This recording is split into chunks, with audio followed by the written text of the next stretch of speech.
A beam of electric light pierces the darkness over the calm waters of the Atlantic Ocean. The Titanic is quietly making its way through the waves, its passengers asleep, when suddenly a monstrous white shape is caught in the light beam. The fateful Iceberg is about to rend the side of the legendary ship.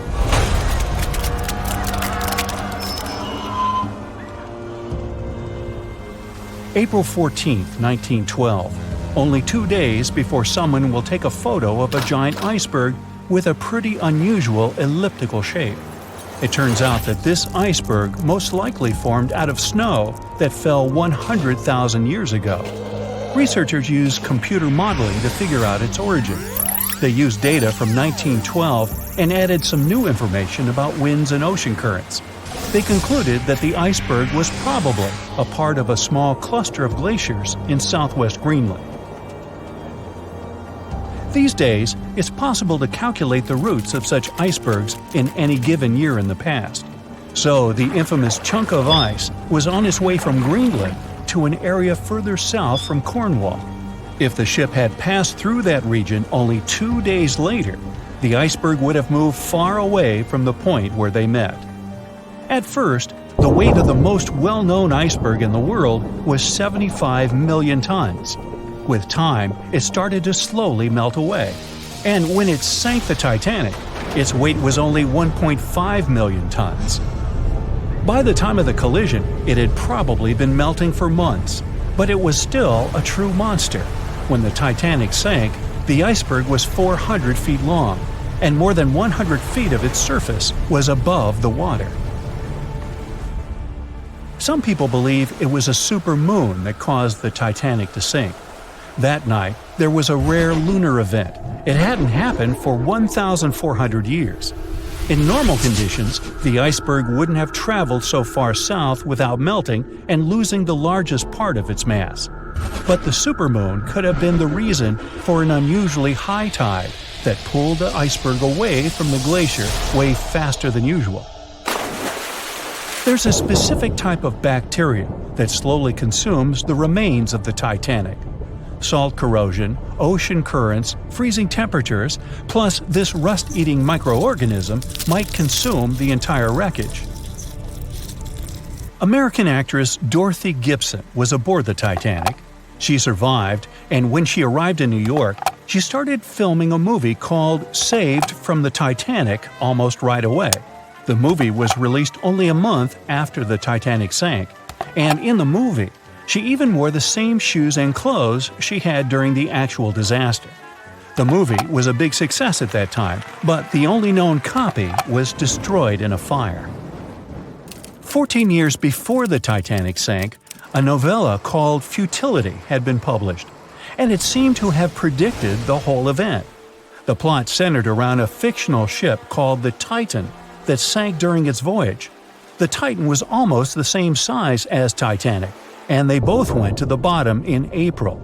The reason was hitting an iceberg, too.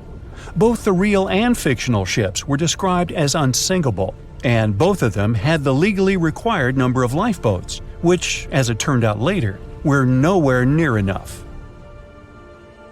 We've seen it in the movie, but there were some real-life love stories happening on the Titanic, too. 13 couples even took a trip on the Titanic as part of their honeymoon. One of the couples owned Macy's department store in New York. Once it became clear the Titanic was rapidly sinking, the woman refused to go into a lifeboat without her husband. But he didn't want to join her while there were still women and children who he thought had to go first. Then his wife gave her coat to her maid.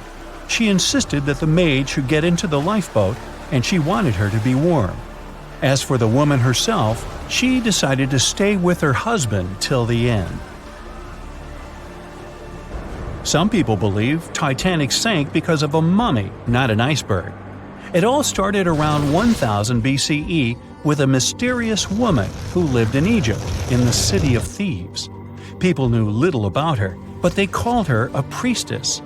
Her mummy was put in a wooden sarcophagus and covered with a large lid with the image of her face and some mystical inscriptions. This place had been hidden until the first half of the 19th century, when a group of locals accidentally came across it. They disturbed her peace. No one knows how, but the mummy disappeared that day without a trace. A couple of decades later, a group of rich friends from England traveled to Egypt and found the empty mummy casket with the image of the priestess, whose dark eyes seemed to be looking into the void.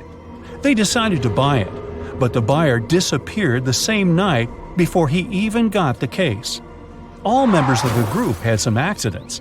The casket changed its location a couple of times until it, as some believe, ended up on the Titanic. It took more than 70 years for a robot submarine to find the ruins of this legendary ship. The wreck lies nearly 13,000 feet under the surface of the Atlantic Ocean, split into two halves. Why did the liner break apart? No one knows exactly. Some think it happened because of the water that got inside when the ship collided with the iceberg. The pressure was so powerful it separated two parts of the vessel, starting with the ship's bottom structure. Others say it was because of the hull rivets. They had a high concentration of slag or smelting residue, and that's something that can cause the metal to split apart. The ship generally had many flaws, starting with the design. The watertight bulkheads weren't completely sealed on top. This allowed the water to flow between the compartments and, in the end, sink the vessel. The iron of the ship's rivets and steel of the hull ended up ruined because of high sulfur content, cold temperatures, and high speeds. The steel shattered and the rivets popped out quite easily. Because of this, Titanic sank 24 times faster than it would have otherwise. If the ship had hit the iceberg head-on instead of ramming it with its side, it would have probably stayed afloat. How come the crew members didn't have binoculars? It would have surely helped them spot the iceberg on time and maybe even avoid the disaster. But the binoculars on the Titanic were locked in a storage cabinet. Only one crew member had the key, and he had been transferred off the ship right before it set sail. He later said he hadn't remembered to hand over the key. But even without the binoculars, the ship might have had some time to change course and avoid the collision if the crew had gotten some warning. But that's the thing, someone did warn them. About an hour before the incident, a ship that was relatively close to Titanic, the SS Californian, sent a message to inform them it had stopped because of dense ice field. But the warning never got to the Titanic's captain. Some experts say it was because the radio operator didn't think it was that urgent. And later, the SS Californian said they didn't get a call for help from the Titanic because their radio operator was off duty. Some say the crew on the Titanic couldn't spot the iceberg on time because of an optical illusion. Atmospheric conditions that night probably caused super refraction, which could have camouflaged the berg. After all, no one actually saw the iceberg until it was too close to the ship to somehow avoid the crash. Not even a whole minute passed between the moment they saw the iceberg and the collision.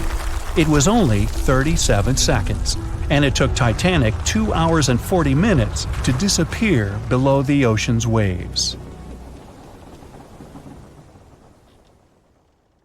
In the Titanic movie, you won't see any fumes above the fourth funnel of the legendary ocean liner, and it's not a mistake. Back in 1911, the year before the Dream ship's departure, large ships would mostly sail with 4 chimneys. They needed those to draw heat and fumes from their massive boilers. The Titanic was a real engineering gem that only needed 3 chimneys to function. So the fourth was added for balance and more impressive looks. The White Star Line thought the public would have been disappointed to see only 3 pipes on the greatest ship of all time.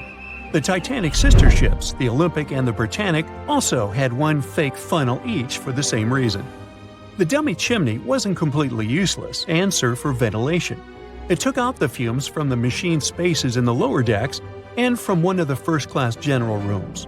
1 big ventilation funnel, instead of several small ones, helped to declutter the upper decks and left more open space for passengers to enjoy their strolls. When Titanic went down, the funnels, each weighing 60 tons, went down with the rest of the ship. They were made extra tall to make sure the passengers weren't covered in the soot being ejected. Their height and weight let them stay in the upright position. The forward funnel, followed by the others, fell only when the ship went for the final dive. Those chimneys were much lighter than the bow, so they spread among other debris. The light material they were made of flattened once it hit the bottom, and the iron-eating bacteria living deep down took care of it later. The bow of Titanic remained intact when it hit the seabed, but the stern was completely mangled. When the famous ocean liner hit that iceberg, things got really messy. It took the future movie star a whole 2 hours and 40 minutes to submerge completely. The collision let water flood 6 out of 16 watertight compartments. As the water gushed into the starboard side, the ship started to tilt down in the front and a bit to the right. By midnight, the damaged compartments were spilling water into others, and it was chaos because these compartments were only watertight horizontally. Soon enough, water started flooding through the anchor chain holes, and by 2 a.m., the bow was sinking, and the stern's propellers were lifted out of the water. The ship kept flooding until the moment the bow went underwater, and the stern shot up almost 45 degrees. The weight of those massive propellers stressed the ship's midsection. The steel just couldn't handle it and failed. Survivors described that moment as some loud noise, like breaking china or falling gear. That was the Titanic's upper structure giving in. By 12 past 2 a.m., the bow and stern were only connected by the inner bottom structure. Minutes later, the bow, weighing almost 16,000 tons, broke loose from the stern. The stern rose sharply to an almost vertical position and started sinking slowly. By 2:20, it disappeared underwater. The bow was cruising down at about 13 miles per hour and had hit the ocean floor almost a half an hour before the stern. The two parts of the Titanic now lie 2,000 feet apart, pointing in different directions. The bow remained mostly intact, just covered in mud. The stern turned into a tangled wreck because of the implosions it went through during the descent. The air trapped within the structure just couldn't handle the increasing pressure of the water deep down. Signal rockets played a big part in the Titanic's tragedy. When a ship goes down, you're supposed to shoot up red flares to signal trouble. But someone decided to stock Titanic with white lights instead of the usual red ones. So when the ship smacked into that iceberg, the crew fired off white flares. The SS Californian was passing nearby, and its captain knew the Titanic was in a dangerous iceberg zone. The crew didn't spot the sinking Titanic, but they sure saw those white rockets. The radio between the ships was useless because the Californian's operator switched it off. The captain had a gut feeling something was off, so he flashed a Morse code light signal at Titanic. But he received no reply because the Titanic had already gone underwater. There was another ship, Samson, sailing alongside the Titanic. It had plenty of illegally hunted frozen seal meat from Canadian waters abroad, so it was sailing with lights off to remain unnoticed. When they saw the Titanic's white rockets, they thought it was the Coast Guard and zoomed away. Samson didn't have a radio, so they couldn't find out about the ongoing disaster. The crew got the news about Titanic only when they got to the coast of Iceland the following month. There have been many theories to explain the Titanic tragedy, and one of the recent ones says that there was a fire involved. An Irish journalist went full detective for decades, digging into the mystery, and stumbled upon a game-changer. He came across a photo album that had been hiding from the public for a century after the tragedy. In the pictures, taken at the Harland and Wolff shipyard in Belfast, Northern Ireland, just over a week before the liner sailed, you can clearly see a massive 30-foot black spot on the ship's hull. Maloney researched the photos and eyewitness testimony from the time and claimed that a fire spontaneously broke out inside of one of Titanic's enormous coal bunkers. It was raging for a whole 3 weeks and messed with the metal, critically weakening a crucial segment of the ship's hull. Back then, most ships had just one hull, so it was the only skin the Titanic had. That's why the Iceberg managed to punch a hole through the ship so easily. If it hadn't been for the fire, the Titanic might have shrugged off that iceberg collision. The company operating the liner knew about the fire, but they decided to conceal that fact. They didn't want any negative stories in the press as they faced some serious competition in transatlantic voyages. The Titanic was sold out, so they stocked up on coal and made it sail. The moon might have also played a role in the sinking. Our satellite heavily affects tides on the Earth. The closer it is to our planet, the stronger the tides are, because of the increasing gravity of the moon. Back in 1912, the moon was so close it made several glaciers in Greenland break apart. Massive chunks of ice that broke off from the glaciers started floating south. The supermoon event came just 6 minutes after a spring tide. During new and full moons, the alignment of the moon, the Earth, and the Sun makes their combined gravity reach its peak. And the day before, our planet had come the closest to the Sun that year, which made the gravity even stronger. This mixture of events created perfect conditions for one of the most powerful tides in history. It created the perfect conditions for the icebergs breaking off from Greenland's glaciers to move freely. Opponents of this theory say that the difference in tidal force wasn't actually that big, and it couldn't have been the main cause of the sinking. The iceberg tore down the side of the ship, leaving a huge opening in the hull. It wasn't a continuous rip, and damage was caused in several places. Some experts believe the ship would have survived the iceberg if it had hit head-on. The Titanic had watertight compartments designed to prevent flooding in case of a collision. Only the first 3 or 4 of these compartments would have been flooded. This could have helped save a lot of lives. Supporters of this theory put the blame for the disaster on First Officer William Murdoch. Huge, fast-moving ships don't just turn in a matter of seconds like a speeding car. It takes minutes. When Murdoch realized the collision was inevitable, he tried dodging left to avoid a direct hit. But despite his efforts, the ship still collided with the iceberg. You know the rest. April 1912 marked one of the most terrible tragedies in the history of the world. The most unsinkable vessel, the pinnacle of engineering at that time, the huge Titanic, sank. On that dark, moonless night, the ship had many chances to save its passengers. There was another ship just a few miles away that could have saved the Titanic, but it didn't. It wasn't a phantom ship, and it's not some legend or a theory. This is a documented reality. There are records and witnesses' statements confirming this. But why didn't this ship help? Let's find out what happened that night by looking at these events from 3 different points of view. Let's start with the Titanic version. 11:30 p.m. The moon hides behind black clouds. Visibility is bad. Everything is calm on the Titanic. Under the captain's guidance, the communications operator stays in touch with the mainland through the radio. At this moment, some stranger breaks into the frequency, interrupting the operator's communication. It's unclear what this strange man wants and what he's talking about. The operator doesn't try to figure it out. He shouts at the guy, demanding him to disconnect. The connection is interrupted. At 11:40 p.m., the Titanic crashes into an iceberg. The ice breaks the hull. Water begins to flood the lower decks. Nobody is panicking yet. 20 minutes later, at midnight, the ship's crew sends a distress signal through the radio frequency. Few people understand how bad the situation really is.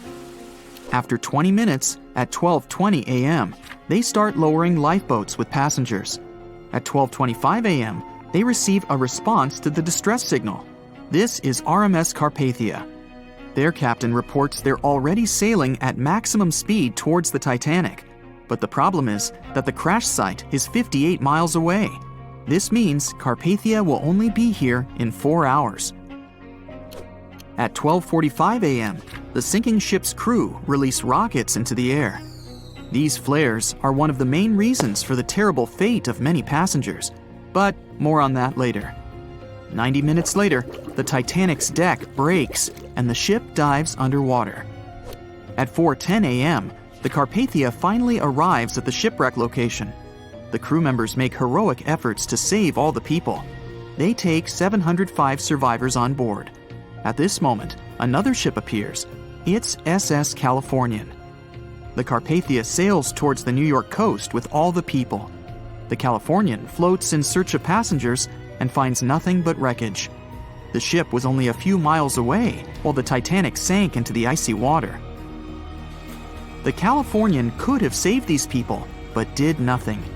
Its captain, Stanley Lord, made one of the most terrible acts that a sailor can allow.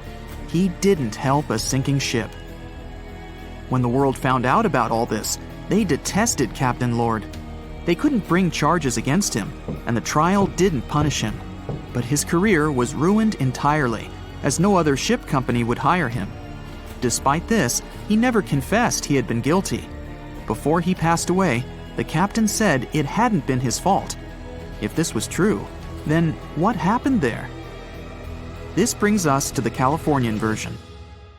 It's the night of April 14th. The Californian is sailing in the cold waters of the North Atlantic. The ship gets into a section with a lot of icebergs. At 10:10 p.m., Captain Lord stops the ship.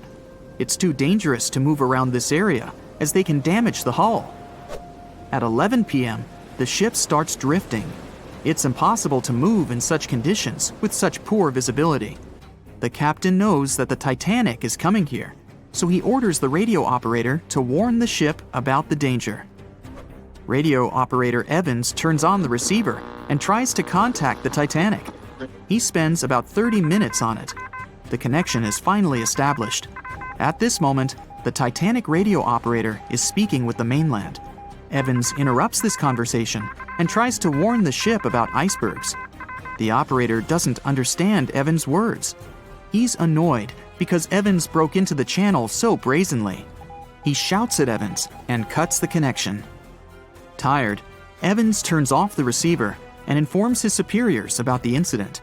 It's still a mystery how the captain reacted to this news. He probably thought the Titanic knew about the danger. He lets Evans go to bed. If Evans hadn't turned off the radio and waited 1 hour, he would have heard a distress signal from the Titanic. But you shouldn't blame him. At this point, he has no official reason to stay at the transmitter. Evans is too exhausted and can't fight drowsiness. So, Evans goes to bed. The Titanic begins to sink. Its captain sends a distress signal. The operator on board the Carpathia catches it, but the Californian doesn't, since the receiver is turned off. Captain Lord can't sleep. He feels that something is wrong. Meanwhile, the Titanic is rapidly sinking under the water. The captain gives the order to launch rockets into the air. And here is where one of the critical mistakes takes place. They release warning lights, but they are not red. The crew forgot to take red rockets on board for some reason, so they lit up the sky with a bright white light. If you need to send a distress signal, you need to release red lights. Captain Lord sees these lights, but doesn't perceive them as a cry for help. It can't be that there are no standard red rockets on such a massive ship as the Titanic. But, unfortunately, it can. Captain Lord thinks the Titanic is sailing away. Perhaps there is some unknown reason behind those white lights, but he doesn't really know. So, Captain Lord has no idea that the Titanic is sinking. He still decides to contact the ship, but this time, not through radio communication. Captain Lord doesn't wake up the radio operator and sends a signal to the Titanic through a signal lamp. It's important to understand that many old-school captains didn't take radio communication seriously. They didn't understand the value of this technology. That's why Captain Lord doesn't wake up Evans. He sends light signals, but the Titanic doesn't respond. Many survivors later mentioned seeing the flashing lights of the Californian, but there was nothing they could have done. The ship's crew doesn't hear their cries for help. At 2:20 a.m., the Titanic completely goes underwater. A little more than 2 hours later, radio operator Evans wakes up and turns the transmitter on. He hears many rescuers talking about the sunken ship. Evans understands everything. He reports this to the captain. At that moment, the Californian immediately heads to the wreck site. They meet Carpathia there.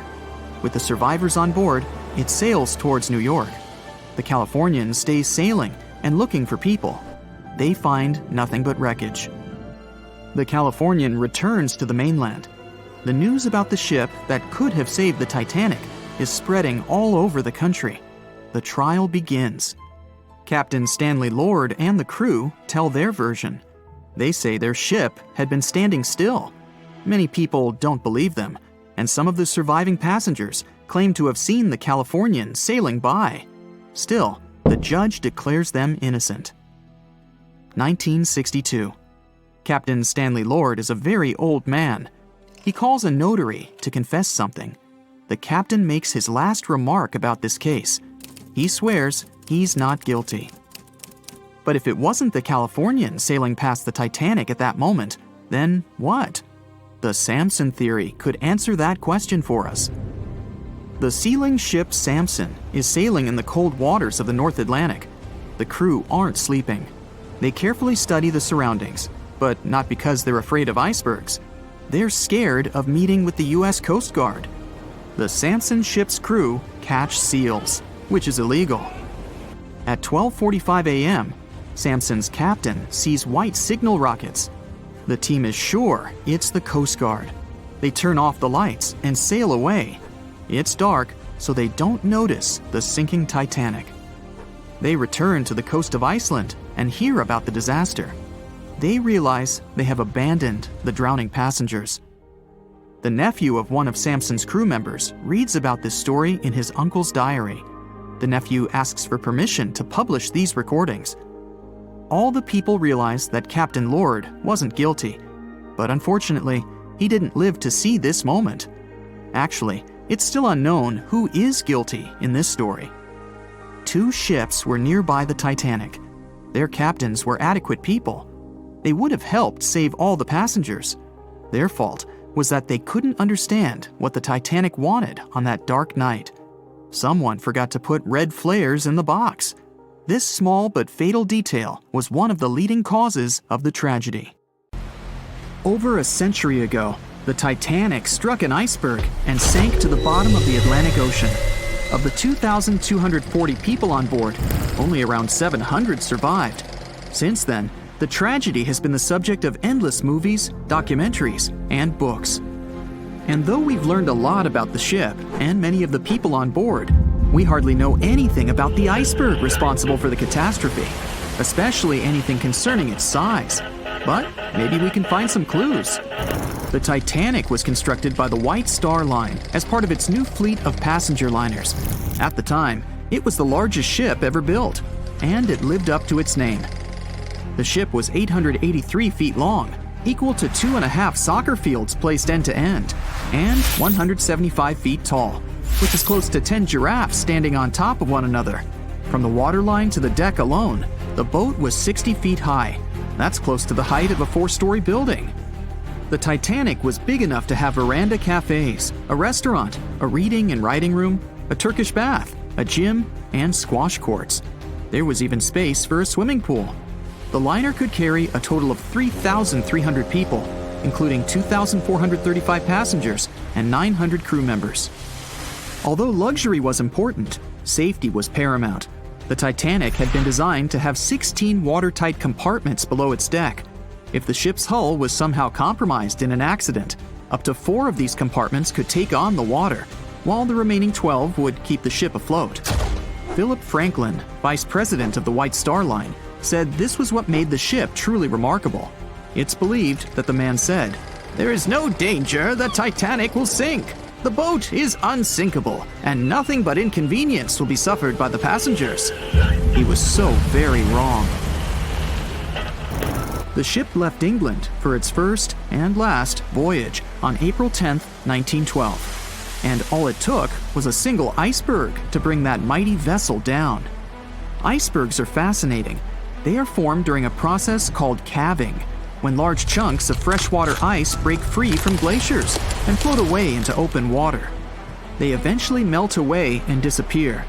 In the northern hemisphere, the majority of these icebergs come from Greenland. In the south, they come from Antarctica. What you see on top of the water is only a small portion of an iceberg. This is just the tip. Most of it, up to 90%, is hidden under the water. Only when you examine pictures of the entire thing can you truly appreciate how massive icebergs are. It's the part of the iceberg you can't see that is often the most dangerous. Beneath the waves, it can have jagged edges in random places. A ship can easily get too close without realizing it, resulting in serious damage to the bottom of the boat. And it's not just big icebergs you have to watch out for. Smaller ones, which are more difficult to spot, can prove to be just as dangerous. A growler, for example, is under 7 feet long, with just a bit more than 3 feet showing above the water. And a slightly larger bergy bit is less than 15 feet in size. The dangers of icebergs were well known when the Titanic set sail. In 1901, the Islander was traveling through the Inside Passage to Alaska. It collided with an iceberg and sank immediately. Luckily, 138 of the 178 people on board made it to safety. Back then, there wasn't any special equipment for detecting icebergs. The best tool was your eyes. From a special vantage point above the ship called the crow's nest, 2 members of the crew had to stare out over the ocean and watch for potential hazards. The crow's nest was located at the front of the ship, 49 feet above the deck. It was attached to the mast. From this height, a person had a good view of the ocean. If they saw anything suspicious, they could ring a large bell to sound the alarm. After that, they could call from a special telephone to warn the captain of any danger. But imagine what a horrible job this would have been, especially on the night the Titanic sank. The crow's nest wasn't a warm and cozy room surrounded by windows. Instead, it was a large open tub exposed to the elements. On April 14, 1912, the air temperature was around 39 degrees Fahrenheit, which is close to freezing. With the ship moving at about 23 knots, more than 26 miles per hour, the sailors must have felt that frigid cold air pressing against any exposed skin. The only good thing about the job was that the shift only lasted 2 hours. Frederick Fleet was the sailor who actually spotted the iceberg that sank the Titanic. He was up in the crow's nest, working with Reginald Lee at the time. Fleet kept track of the left side of the ship, while Lee scanned the right. It was 10 p.m. when the 2 men started their shift. They had already been warned about the possibility of ice. But when you're cold and it's dark, it might feel like an impossible task. Even worse, the 2 men didn't even have binoculars to make the job any easier. Fleet would later insist that having binoculars would have prevented the tragedy. With about 20 minutes remaining on the job, the sailors noticed the iceberg. Fleet rang the bell, once, twice, and again. He then called up to the bridge to inform the crew. At first, the call seemed to come in the nick of time. The ship's engines reversed, and the massive ocean liner managed to turn. It wasn't enough to miss the iceberg, though. Ice showered down onto the ship's deck. The iceberg tore through the hull, and water flooded in. 2 hours and 40 minutes later, the Titanic was gone. And here we have clue number 1. The iceberg was big enough to be spotted with the unaided eye in the dark of the night without any binoculars. It was also tall enough for bits of ice to fall down onto the ship's deck. Since this all took place long before social media and smartphones, nobody on board would have been taking photos or videos at the time. So, of course, we don't have any footage of the actual iceberg. But there are photos of the possible iceberg from later that day. The SS Prinz Adalbert was sailing near the area on the morning of April 15, 1912. The steward on the ship had not yet heard about what had happened to the Titanic. But when he spotted an iceberg floating by, he was compelled to photograph it. Why? There was a line of red paint along the bottom of the iceberg, indicating that it had likely collided with a ship sometime within the previous 12 hours. A second photo was taken from a ship called the Minia, which was sent into the area to look for debris from the collision. Captain de Carteret said that among the wreckage, he had seen only one iceberg. He also noticed a streak of red paint on it. From the photos and witness accounts, newspaper reports estimated the iceberg to be 50 to 100 feet high and 200 to 400 feet long. That's clue number 2. The iceberg that hit the Titanic probably started its ocean journey from Greenland's coast, heading past the Baffin Bay to the Davis Strait. From here, it must have slipped through the Labrador Sea and finally reached the Atlantic. And that, in itself, is pretty impressive. The glaciers in Greenland create between 15,000 to 30,000 icebergs each year.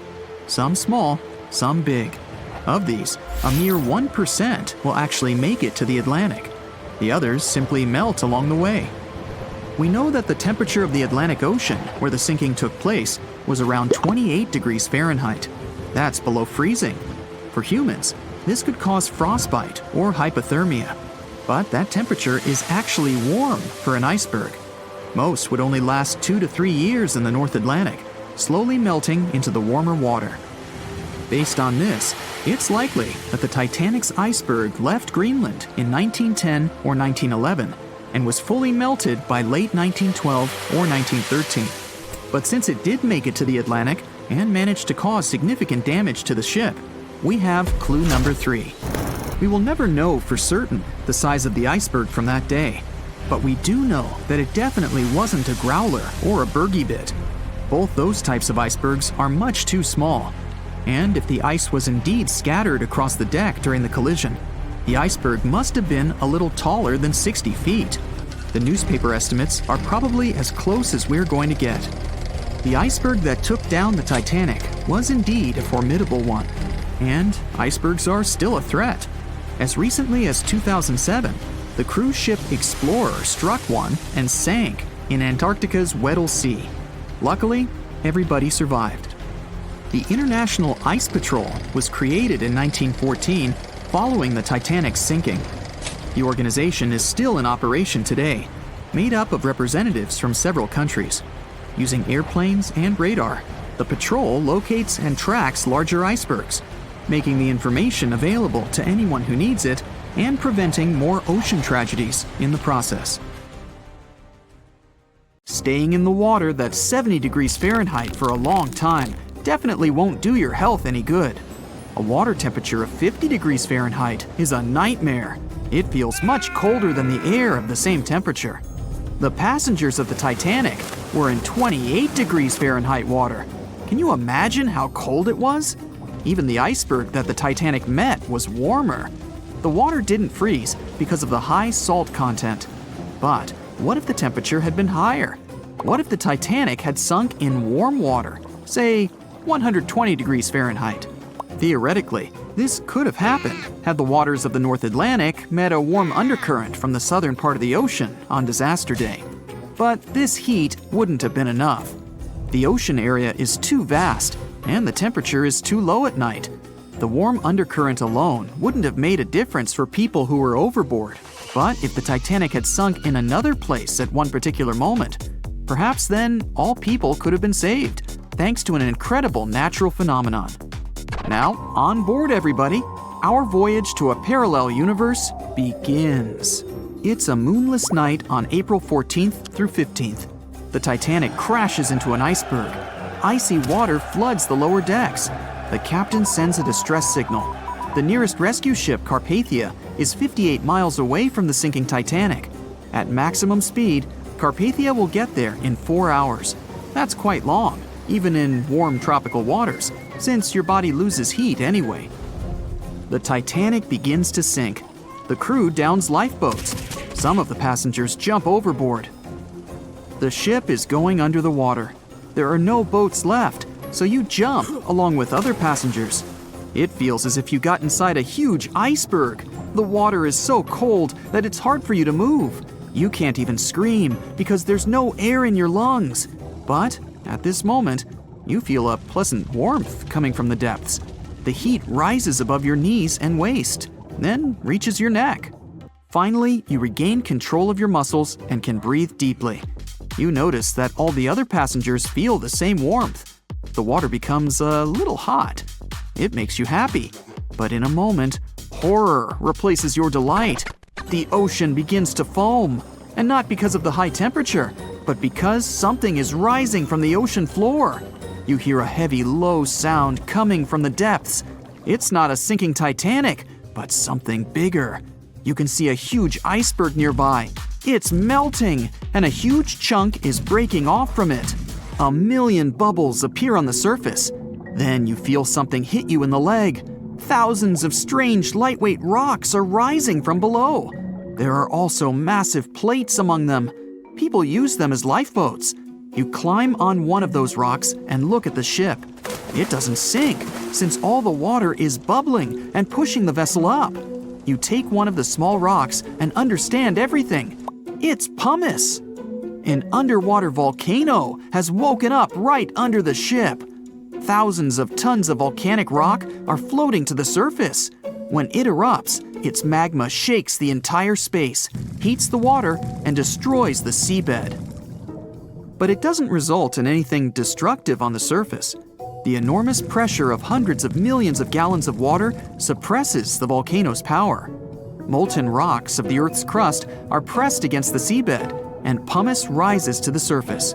And here's why it happens.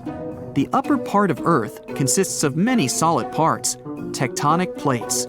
These plates collide with each other and divide. And when one part separates from another, the magma immediately comes up.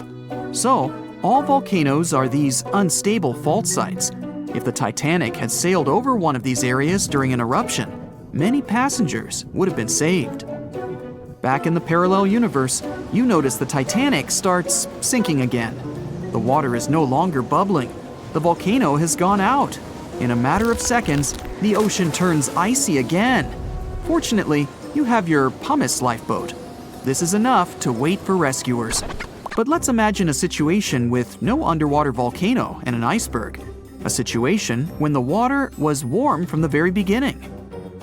One of the engines in the motor compartment of the ship breaks down. Several pipes burst because of increased pressure, and now there's a crack in the ship's body. Water is filling the lower decks. The ship is sinking. People evacuate on lifeboats. There's less panic since the night is warm and no one is freezing. Each passenger gets a life jacket. The ship is breaking. You understand that you have to jump. The Titanic goes underwater.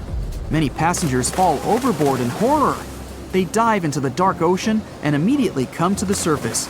Panic and complete chaos take over. The ship disappears in the dark, and finally, it's all silent. A few minutes pass, and you notice there's no panic at all. The water is warm. Almost all passengers have life jackets. Someone is floating on the wooden shipwreckage. After a couple of hours, the water no longer seems so comfortable. The ocean takes away your body heat. To keep warm, passengers swim closer to each other in a tight circle. Yeah, now it's quite possible to wait for another couple of hours till the rescuers come. People on lifeboats sail closer and take those who freeze on board. Passengers take turns, 20 minutes in the water, then 20 minutes in boats. It's essential not to take your clothes off. Even a wet outfit helps keep your body warm for longer. And when it seems that everyone is saved, somebody screams. A girl in a boat looks scared. She trembles with fear and points her finger into the black water. Passengers try to see what's there and notice a triangular fin. 1, 2, 3. There are so many of them! The noise of the sinking ship has attracted a group of sharks. And now, they are circling the survivors, hoping to satisfy their hunger. They're swimming slowly. It doesn't look like they're going to attack. But you should keep your eyes open, as these fish are some of the world's most aggressive and dangerous sharks, the bull sharks. They can be agile, fast, and unpredictable. They don't swim in the cold waters of the Atlantic, but the water in this parallel universe is perfect for them. The sharks are strong and sturdy. They create the illusion of slowness to relax their prey. They're called bull sharks because of their short, blunt muzzle, like that of a bull, and they like to hit a target or other sharks with their forehead. Several fish are ramming boats. Someone falls into the water. Fortunately, people help them back on board. The sharks aren't going to retreat. Chaos and panic ensue. People are screaming and splashing the water with paddles to scare away the fish, but it doesn't help. One of the sharks opens its toothy mouth and clings to a boat. At this moment, you notice more fins nearby. A pack of great white sharks arrives at the party. They are some of the most dangerous animals on the planet. They're big, fast, and strong, and their 300 triangular teeth lined in several rows are sharp as blades. Great white sharks swim around the boats and scare away the bull sharks. You fall off the boat and see a big fin approaching you. Fear awakens the survival instinct in you. You're trying your best to swim away from the shark as far as possible. Of course, it's useless, since the shark is much faster and will definitely catch you. You feel your foot touching the shark's nose. The other foot gets into the toothy mouth. You scream in horror. After a second, the shark lets you go. Great white sharks rarely attack people. If they bite, it's just to test you. After all, the shark's favorite prey is seals. It simply loses interest if it realizes you aren't a seal. But if the shark is starving, it doesn't matter to it what kind of prey you are. Lucky for you, This one is not like that. Those survivors in the boats have almost nothing to fear either. Great white sharks don't attack them. They can push boats slightly, but only to test them. The great white shark is swimming away from you, but a bull one appears, and it looks like it's hungry. The shark is swimming towards you, opens its mouth, and a loud ship horn penetrates the water. This is the RMS Carpathia that has come to the rescue. All the sharks swim away scared. All passengers are saved. Back in our universe, another ship that had been nearby could have saved the passengers much earlier. But that's another story. Can you guess how many theories of the Titanic's sinking exist? Right, loads, including a theory of my own, which I'm going to share with you today. And then you can decide which one seems most likely to you. One Piece theory. The very first version of the events was the One Piece theory. It's very simple and basically claims that the sinking happened without any breakups. 2:15 a.m., the ship collides with an iceberg. 2:18 a.m., the lights go out. The ship reaches an angle of 45 degrees and then quickly begins its final plunge into the ocean depths. 2:20 a.m., only about 3 minutes later, the RMS Titanic disappears under the surface of the ocean for good. The liner doesn't break. It just goes down as a whole piece. Of course, this can't be true. In April 1912, the Titanic was not only the largest ship in the world, but also the largest ship ever built. It's hard to believe that such a heavy vessel could have gone down without breaking. That's just impossible. Well, I mean, you can't blame the theorists. Before we found the wreckage, there were no other theories. Wait a minute, or were there? The day after the disaster, the survivors gave their interviews. They talked about what had happened, and some of them claimed that the ship had actually broken in two when it had been flooded.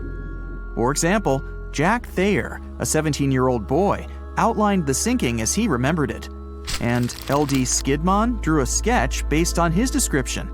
The picture clearly showed the ship breaking in half. But no one believed Jack or other witnesses.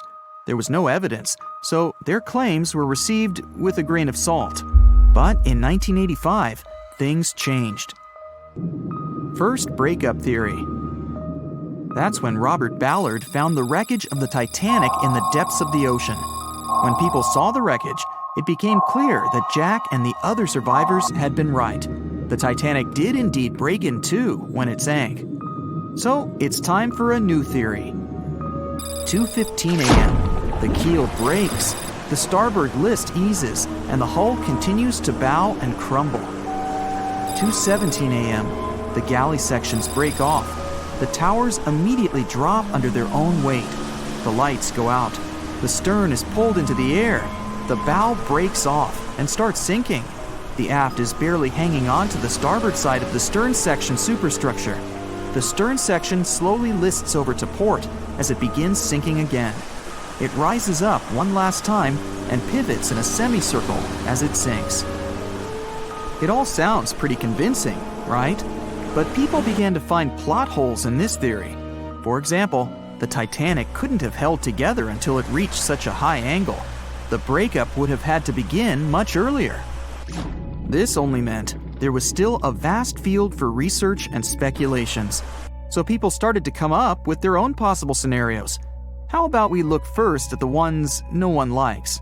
V-break and Aaron 1912 V-break. According to the first breakup theory, the Titanic reached a high angle, and the weight of its unsupported stern caused it to crack from the top down. But it's physically impossible. So, are there any other ideas? In 2006, Roger Long, a naval architect, decided to research a so-called V theory. 2:17 a.m. The breakup begins at a shallow angle, perhaps as little as 11 degrees. The upper structure fails and starts to crack. At this moment, only its double bottom is holding the Titanic together, but it starts to bend under the strain too, failing the ship. Water is pouring through the crack. It increases the weight in between the two sections, bending the Titanic the other way and pulling it into shape somewhat resemblant to the letter V. The upper decks get mangled and bent together. the bow heads for the bottom, and the stern is the last to sink. This theory has since been disproven many times, though. Roger Long believed it because the broken edges of the upper decks in the Titanic's bow section were all mangled and crushed. However, we have learned that it happened because of the so-called hydraulic downburst, the force of the water crashing into the deck as the Titanic hit the ocean floor. Another V-break theory states that the bow had risen out of the water after the break. This theory was mainly peddled by one former Titanic enthusiast. But not only has this theory been proved to be physically impossible due to the bow's incredible mass, it was also inspired by incorrect information. Remember Jack Thayer? Well, it was based on his sketch and the words of a couple of passengers. But the truth is, none of them had ever seen the Titanic break down like this. Jack himself even stated in an interview that the sketch was completely out of context to what he had actually seen. It was drawn by a passenger on the Carpathia, the ship that received the Titanic's distress signal and came to its aid. It couldn't be used as evidence. Now that we know this, let's move on to the theories that most people believe in. James Cameron's banana peel theory. Who hasn't seen the legendary movie about the Titanic, right? It became the leader of the 70th Academy Awards ceremony in the number of nominations and awards, and deservedly so. But did you know that James Cameron had been interested in the Titanic for many years and studied the ship's history? His books and research are very detailed, and he even came up with his own version of the events. It's called the banana split theory, and this is actually what you could see in the movie. Here's how it goes. The Titanic reaches a 23-degree angle and fractures down to the keel. The double bottom acts as a hinge as the stern falls down. When the double bottom fails, the bow and the stern separate. The stern lists to port, standing vertically, and then begins to go underwater. This theory is the most scientifically accurate one, along with Roy Mengat's theory. Wait, who's Roy Mengat? Mengat theory. Roy Mengat was an engineer who came up with the most plausible theory for the time being. 2:17 a.m. The lights go out on the Titanic. At this moment, the ship is at an angle of 20 to 23 degrees. Suddenly, the vessel snaps in two just around the third funnel. It causes the stern to settle into the water. The keel fails first. The draft and lower hull are crushed and break apart. Water surges into the bow and stern of the ship through the huge cracks, causing the bow section to sink beneath the waves. The stern rises up to the angle of 70 to 90 degrees, and then it sinks too. This theory seems to make the most sense, but it's quite controversial. The survivors who saw the breakup stated that the stern had settled back with the bow completely missing. Mengat's theory, however, contradicts that statement, while James Cameron's scenario takes this into account. Are you thinking what I'm thinking? The truth must be somewhere in the middle. My version. Now, as promised, I'll provide you with my version of the events. Well, it's not really my theory, more like a combination of Roy Mengat's and James Cameron's ones. I believe that James Cameron was right about the breakup. 2:17 a.m. The ship is at a high angle. The lights go out. Then it snaps into two pieces. The bow starts sinking. The double bottom is still attached to the stern for a minute or so. Once the double bottom fails, the two parts separate and the bow goes down. Then, as Mengat said, the stern rises up at a high angle, and then it begins to sink vertically. It might have actually happened because the survivors stated that they had seen a clean break. This means it couldn't be hidden. And they had also seen the stern staying vertically in the air for a long enough time, probably a few minutes, before disappearing. Anyways, all of these are just speculations. Regardless of how the Titanic broke apart and sank, it was a great tragedy. It's already been 110 years since the Titanic collided with an iceberg and sank. Did you know that in 2022, the Blue Star Line company is completing the construction of an exact replica of the Titanic? Called the Titanic II liner, the ship will be sent sailing along the same route with 2,400 people on board. Let's hope that everything goes well for them. Meet Arthur John Priest. No, he isn't famous for being a painter or for discovering some long-lost treasure. He didn't invent some cool gadget or break any world records. No, Arthur John Priest is famous simply for being unsinkable. Proving one can be both lucky and unlucky at the same time, Priest was involved in and survived several mishaps at sea, including the fateful maiden voyage of the Titanic. Priest was not a rich man interested in sailing for pleasure. He was part of the working class, employed as a stoker or fireman, stuck for hours within the hot bowels of large steam-powered vessels. His job was dirty and difficult. He was responsible for keeping the furnaces lit, feeding them coal to ensure enough steam was produced for the engines to work. He had to be careful about not overheating the system or setting fire to the whole ship. The furnaces had to be carefully watched and constantly fed. He breathed it all in a while, working and fighting with the sweat and the dirt. He would often work shirtless because of the heat and was always covered in black coal dust. And when he finally had a break, his shared living quarters were nearby in the same part of the ship. He must have been good at his job, though, because he had no trouble finding work. But wherever he went, bad luck seemed to follow. The first incident was a mild one. As a young man, Priest worked on the RMS Asturias. The passenger liner first set sail in 1907, traveling between Southampton in the UK to Buenos Aires in Argentina. At some point during its maiden voyage, the ship suffered a small collision. The damage was bad enough that the ship returned for repairs. Thankfully, there were no reports of any serious injuries. Priest, unfazed, simply went to work on another ship, but his bad luck lingered on the Asturias. In 1914, the Asturias became a hospital ship, helping care for sick men and women around Europe while bringing them home to England. But in March 1917, at just around midnight, the ship was struck by a foreign object. Its hull was breached and the engine room flooded. The captain ordered everyone to abandon the ship, sending crew, patients, and health staff scrambling for the lifeboats. The vessel was still moving, powering through the water because the main controls, located within the flooded engine room, could not be turned off. The captain refused to leave the ship while people were still trying to escape. He was able to aim the Asturias towards Bolt Head, where it finally hit land and couldn't sink. The remaining lifeboats were lowered and the final survivors made it to safety. When they studied the damage on the ship later, the Asturias was declared a total write-off. It might be hard to pin this particular disaster on Priest. After all, he wasn't even on the ship at the time. But it seemed that many of the ships on which he served were destined for trouble. His bad luck followed him to his next job on the RMS Olympic, a massive ocean liner.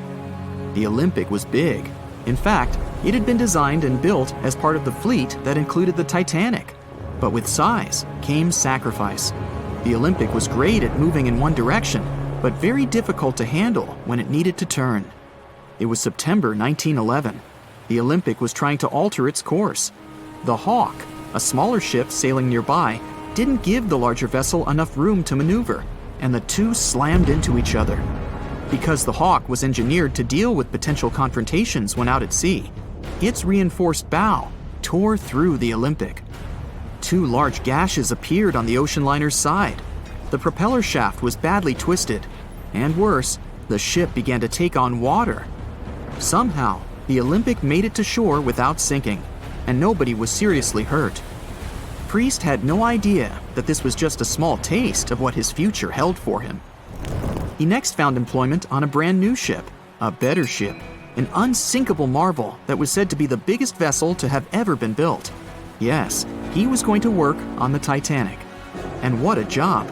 It took 29 boilers, requiring 850 tons of coal a day to produce enough steam to power the Titanic. Priest was just one of 150 stokers toiling away in the ship's underbelly, keeping those fires burning day and night. He made around $30 a month. But on April 14, 1912, he would find himself flung from a world of extreme heat to one of blistering cold. At approximately 11:35 p.m., the crew spotted an iceberg. The Titanic tried to avoid it, but the alarm had been sounded too late. 5 minutes later, the two collided. The iceberg tore through the hull, and the once watertight compartments inside were badly ruptured. As the cold Atlantic water flooded in, the ship began to sink. Distress signals were sent, but the closest ship, the Carpathia, was over 3 hours away. In the dark of night and stuck in the middle of nowhere, the crew and passengers panicked. Those who could scrambled for the lifeboats. Others jumped into the icy waters. In total, only 706 survived that terrible night. Priest, at the time of the collision, was down in the ship's lower quarters. He was on break, relaxing from a hard day of work. And as the ship went down, so did his chances of survival. He and his fellow workers were in the most dangerous position on the ship. They had to make their way through a maze of corridors and gangways, some of which were flooded, in a mad dash to the deck. And then they faced the frigid water, jumping in and desperately swimming to safety. The ocean was so cold that Priest even suffered frostbite before finding his way onto a lifeboat. He was one of only 44 stokers to survive that night. After an experience like that, most of us would never set foot on a boat again. But Priest had to work. His next job also ended in disaster. He was offered employment on the HMS Alcantara. It went down in 1916, and Priest was again one of the few to make it to safety. He was badly wounded in the process. But he kept pressing his luck, and his next job as a stoker may have felt eerily familiar. He would be working on a ship built by the same people behind both the Olympic and the Titanic. And this ship, named the Britannic, was the biggest of the three. It was also believed to be a superior vessel, fitted with new safety features after the Titanic sank. For example, it had 48 open lifeboats, 46 of which were the largest ever used on a ship before. 2 of these were even motorized and equipped with special communication devices. The good news? The Britannic survived its first trip without incident. It was already doing better than the Titanic ever did.